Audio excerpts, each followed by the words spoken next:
Barry Jenkins made Moonlight with a small budget, no time, and no safety net, and if it failed, it might have ended his career. Back in 2016, Hollywood was chasing franchises and billion-dollar bets, while Jenkins chose to make a quiet, deeply personal film about a black boy growing up poor, confused, and invisible. Moonlight was shot in just 25 days on a budget smaller than most studio marketing campaigns, and after Jenkins had spent nearly 8 years unable to get a movie made. This, however, wasn't a strategic career move, it was essentially a gamble, because Moonlight wasn't designed to be commercial, loud, or safe. It was designed to exist, even if it ended everything for the director. After Barry Jenkins' first feature, Medicine for Melancholy, in 2008, things didn't unfold the way most breakthrough directors hope. In fact, Jenkins had made a film that costed about $15,000, entirely financed by a friend, which was shot in 15 days and built on sheer determination rather than a proper industry backing. Medicine for Melancholy premiered at South by Southwest and was picked up for distribution by IFC Films, earning critical praise for its low-budget indie charm. But despite this early momentum, Jenkins didn't immediately direct another feature. He spent the next half-decade writing scripts, making commercials, and even working as a carpenter or in retail jobs, trying to find another project that could actually be made. Industry interest existed, but on paper rather than as a reality. Agents signed him and he had creative energy, but the stories he pitched didn't find financing. Jenkins himself admitted he didn't handle success well after his first film, because according to him, he was pitching ambitious projects that studios weren't willing to back. One friend even warned him that the story that would become Moonlight sounded like a career suicide, because it was so personal and at first glance didn't have much commercial appeal, which essentially is what the industry looks for. When producer Adele Romansky called him in 2013 and encouraged him to turn toward Moonlight, based on Terrell Alvin McCraney's play In Moonlight, Black Boys Look Blue, Jenkins had to confront more than just financial risk. He was choosing to devote his career energy to a story about Black identity, vulnerability, and queerness. Genres that Hollywood often sidelines, or it did for the most part back then.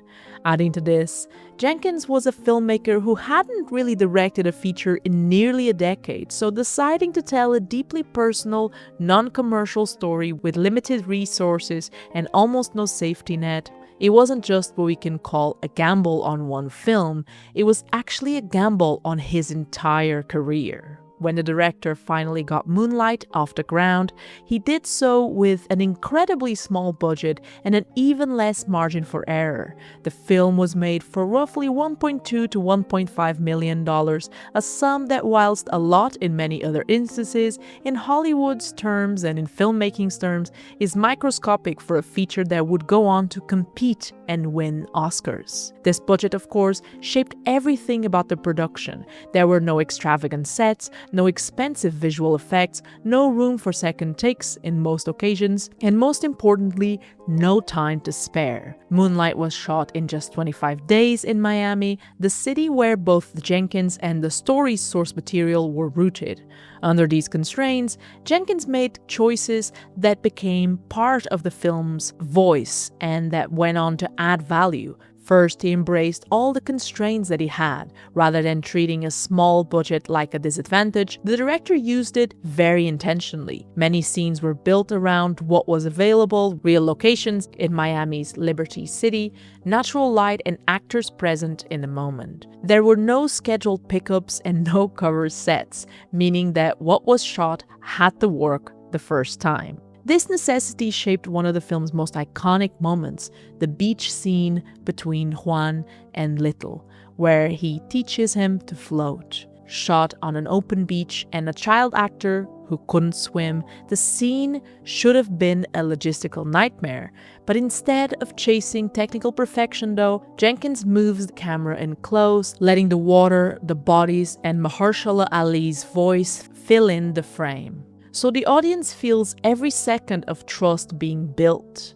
In that moment, a lack of money, time, and control don't really disappear, because instead these limitations are transformed into other more important things, such as intimacy, proving how constraint can literally shape the emotional power of an image.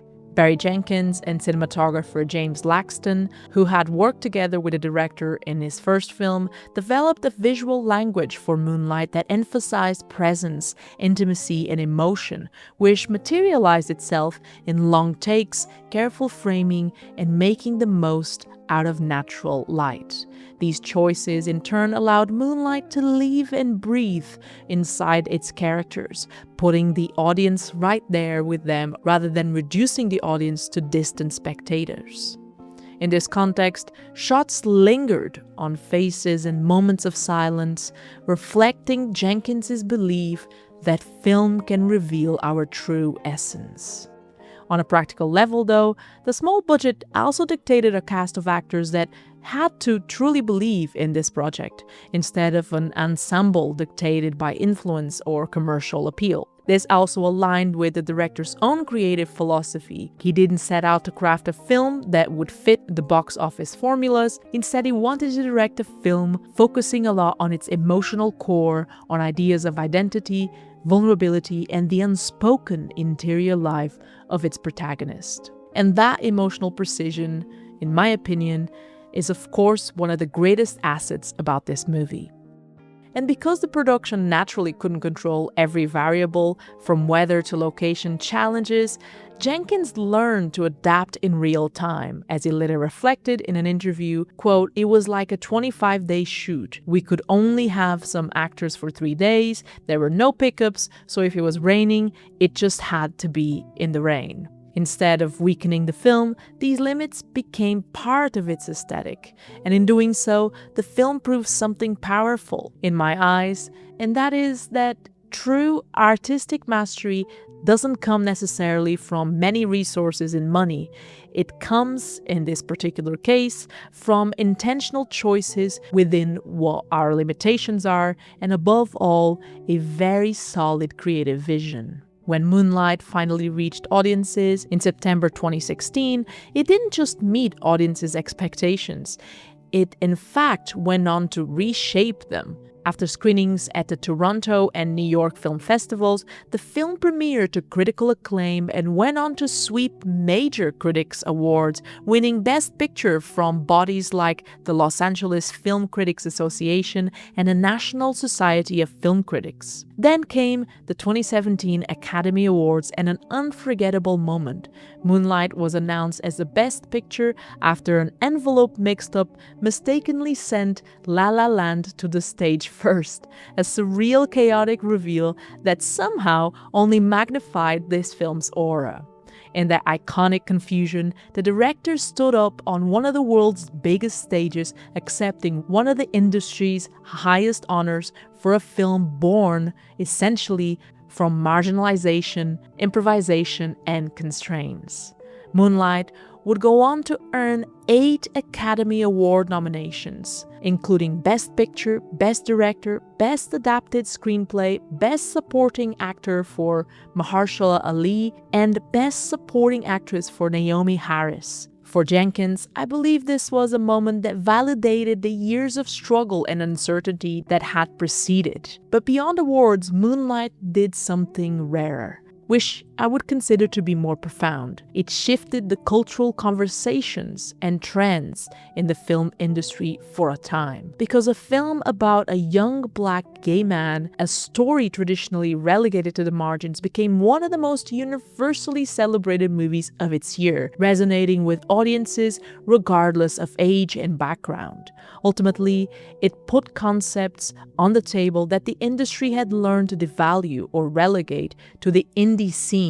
Concepts like emotional honesty, intimacy, and tender depictions of identity and vulnerability, in my eyes. And with that being said, I think we can consider Moonlight as one of those films that also opened the doors to different kinds of stories into the mainstream by influencing studios, creators, and viewers alike to think and consider stories from communities long underrepresented in mainstream cinema. And ultimately, if you ask me, Moonlight proved that a film born far outside the traditional Hollywood machine can win its highest awards and still change what kind of stories the industry believes are worth telling. Thanks for watching.